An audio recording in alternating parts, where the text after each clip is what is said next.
ताज्या घडामोडी आपण पाहूयात टॉप 9 न्यूज मध्ये।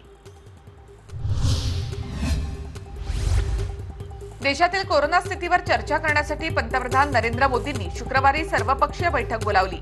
कोरोना संबंधी चर्चा करण्यासाठी केंद्र सरकारने बोलावलेली ही दुसरी बैठक आहे। भारतामध्ये 94 लाखाहून अधिक लोकांना कोरोना महामारीचा फटका बसला।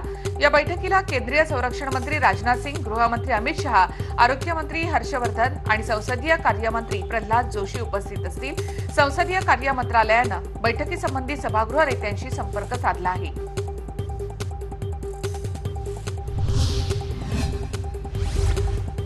पंतप्रधान नरेंद्र मोदी आज वाराणसीमध्ये होते। त्यांनी केंद्राने पारित केलेल्या कृषी कायद्याचे समर्थन केलं। नव्या कृषी कायद्यामध्ये पर्याय देण्यात आले आहेत। कृषी कायद्यातील बदलांचा निर्णय योग्य आहे, पण त्यामुळे पुढे जाऊन परिणाम भोगावे लागतील अशी भीती लोकांच्या मनात निर्माण केली जाते, असा आरोपही मोदींनी विरोधकांवर केला आहे।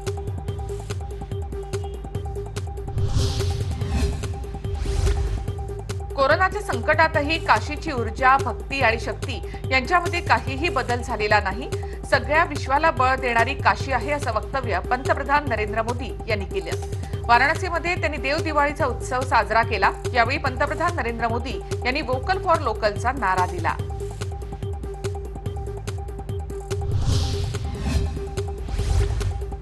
पंतप्रधान नरेंद्र मोदींनी वाराणसीतील काशी विश्वनाथ मंदिरात जाऊन पूजा केली।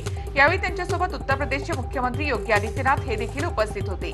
वाराणसी प्रयागराज राजमार्ग लेन 6चं लोकार्पण करण्यासाठी मोदी वाराणसीमध्ये आले आहेत।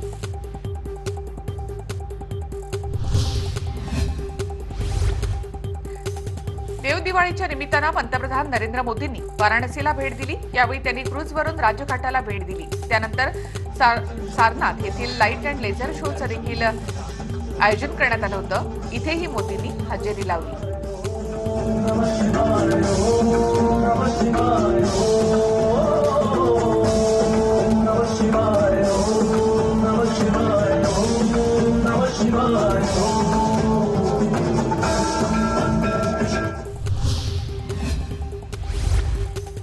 पुढील तिमाहीमध्ये विकास दरामध्ये सकारात्मक वृद्धी होईल असा दावा केंद्रीय गृहमंत्री अमित शहा यांनी सोमवारी केला। व्हिडिओ कॉन्फरन्सिंगच्या माध्यमातून अहमदाबाद इथे विकास कामांचं उद्घाटन करताना ते बोलत होते।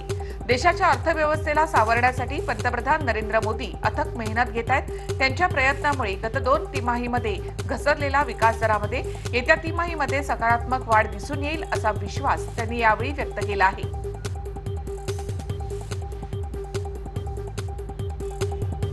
आणखी काही